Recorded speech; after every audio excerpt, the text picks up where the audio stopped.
இந்த கோயில் எப்படின்னா, இங்கே அந்த காலத்துலலாம் வந்து கோயிலில் வந்து சின்ன கோயிலாக தான் இருந்திருக்குது. அப்போது இந்த பக்கம் வந்து திருடங்க வந்து ஆடு மேய்ச்சிட்ருக்கு. அந்த ஆட்டை பிடிச்சி வெட்டி தின்னுக்கிட்டாங்க.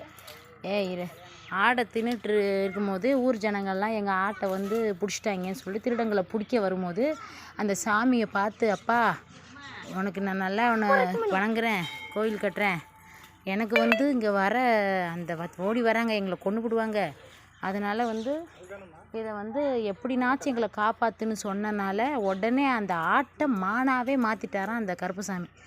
அது மானை ஆக்கினோடனே அவங்க வந்து பார்த்துட்டு என்ன பண்ணுறாங்க, இது மான் கறி ஆட்டுக்கறி இல்லைன்னு சொல்லிட்டு விட்டுட்டு போயிட்டாங்களாம் திருடங்க இல்லைன்ட்டு. அப்போத்துலேருந்து மானூர் கருப்பசாமி அப்படின்னு பேர். மேலே பாருங்கள் கருட பகவான் உட்காந்துருக்காரு கிருஷ்ணர் அறிகுறிக்கு அப்படின்னு சொல்லுவாங்க. பார்த்தீங்களா எப்படி ஒரு கம்பீரம் பாருங்கள்.